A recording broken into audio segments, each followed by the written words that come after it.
Hello, just checking in. Don't know that this is a video that will go up anywhere. Um, Maybe allowing my last one to settle in a bit. I'll be interested to find how people take to it or don't about expanding out into your house or your apartment or your mobile home or whatever it is, and occupying that space as self. We have so many assumptions to get rid of before we can really more firmly settle into higher consciousness. We all do. You know, I'm right with you in that. Um, but we've got to know things from within heart. It's been my experience, it doesn't really help to know them with the mind. I mean, that's useful, but and that helps for different things, but not for higher consciousness. It really doesn't. Um, the mind just can't go there, not the 3D mind. And so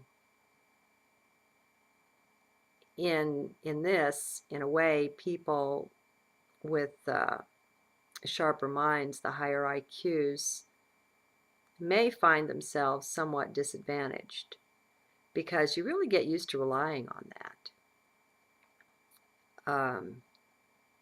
I'm pretty bright, you know,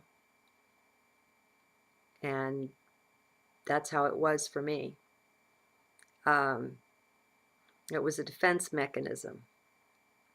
When anyone would challenge me or something emotional would come up, I would go mental, intellectual with it. And, that was where I felt that I had mastery and I had some comfort. And so that's part of all that I've left behind. And I can't say that I feel very masterful or very comfortable, you know, um, in where I am now, because it's really constantly changing. When you stick to the now, um, there's a phrase in the Bible somewhere about there's nothing new under the sun, and then it says, "Behold, I make all things new." And I can see into this at least from a certain level. I think scriptures and things that are deep, things that really touch on truth, have many levels of understanding to offer. And it's as we change that we are able to partake of those other levels. Um, I don't know who it is that first said this, but it's brilliant. We don't see the world as it is. We see the world as we are. And it really is all one great big projection. And I sure can't say I've got it figured out, but I'm not really trying to figure it out. My joy is in experiencing it from heart. My joy is in knowing that whatever it is, I am that. And so there's nothing that can eternally be hidden from me because I am that. It is self. All is ultimately self, and all of us can say this. Um, I think it's pretty cool that God told us the name I am that I am. It's pretty awesome. Beingness, in other words, just being, just being. And there's no need for a doing or a going or sending anything because the beingness is everywhere at once. And so go doesn't make sense. It's everything that is. And so things just aren't the way we've been taught, that's all. And so I think, well, personally, I can speak for me. I'm constantly in a phase of deconstruction of old beliefs as they come up. We, when we're in the conscious awareness, the conscious mind, that's 5 or 10%. I mean, most of us is subconscious and unconscious. And that's the reason why people, when they work on things like The Secret and the Law of Attraction, and they don't get the fullest success that they're after, the subconscious will always win. If you've got an argument between mind and emotions, emotions are going to win. We don't know who and what we are, and that's the first place we go wrong, and that's where I choose to start. Who am I? What am I? Because from that, everything else follows. Like I said in one of my journals, I ask you to build me a house. You build me a beautiful house. I go to move in. What use is this to me? I forgot to tell you, I'm an ant. I've got no use for this 3-story mansion you built. And so on identity rests literally everything. Every question you ask refers back to the self. All life refers back to the self. That's why it is said, and it has been said down through the millennia, that you want to change things, you change yourself. You take the beam out of your eye before you're after the splinter or the mote in your brother's eye. We can't change other people, nor can we change external things until we change ourselves. We have to change our self, because it's the self that's projecting all of that. And as long as we're seeing to doing the interior work, then we'll find that exterior things will flow along. And sure, we'll be called to do things. You see somebody abusing an animal, abusing a child, you see something that needs attending to. You don't just sit there and say Om and go into meditation and see about cleaning it up in yourself. You speak up, you do something, sure you do. But that's almost a neither here nor there thing compared to the interior work. Until we all come to peace within ourselves, it does little good to pray for world peace. I trust that our prayers for world peace will help us and will guide us to do the inner work. But to the extent that we have anger and rage inside of us, as long as that's the case, then there will be war, because we're creating it. That's the energy of war. That's what it looks like at its foundation, at its base. And so everything reflects back to the self.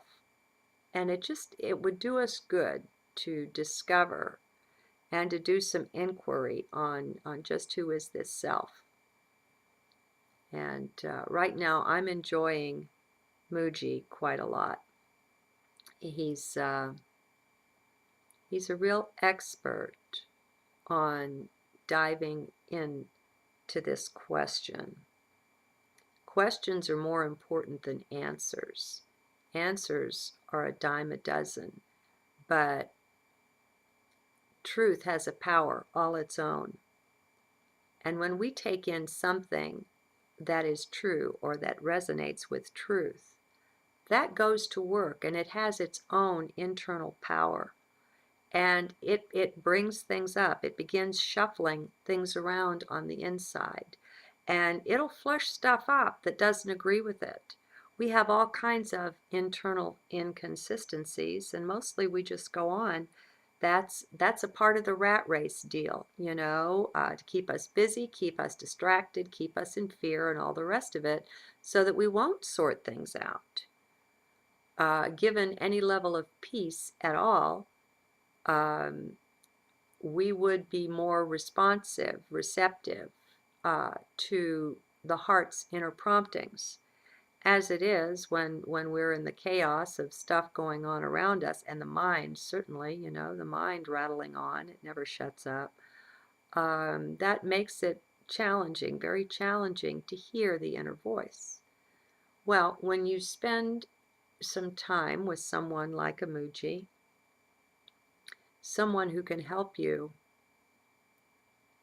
come to just some really deep questions, can help you with some really deep questions on the search for who and what you really are.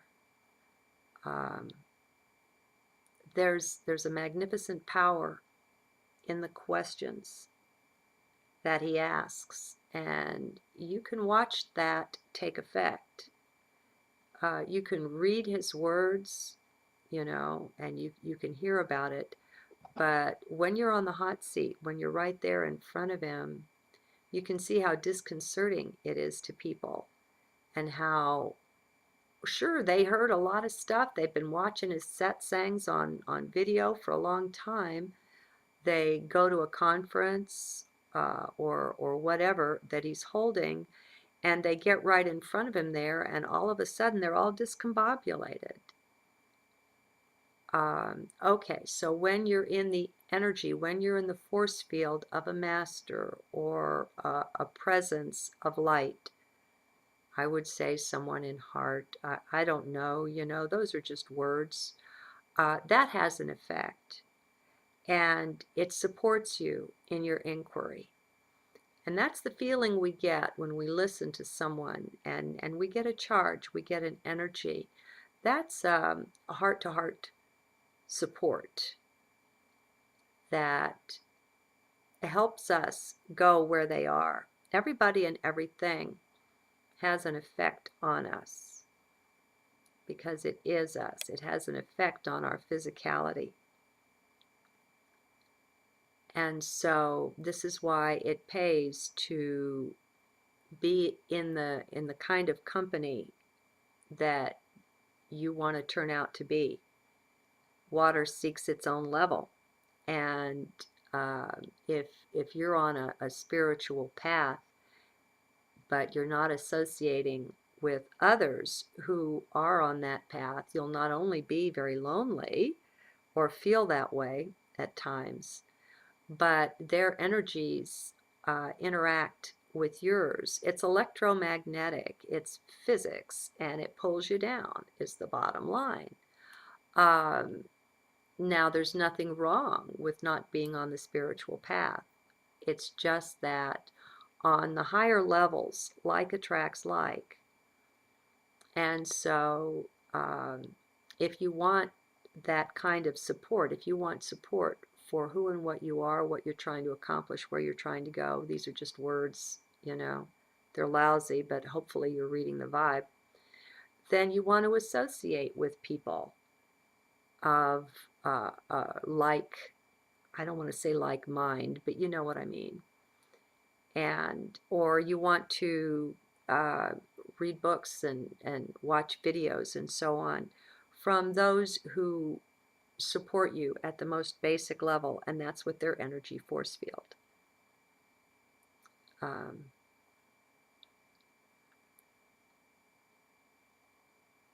Nothing else comes. I've probably already transcended the old 15-minute limit, but that's okay.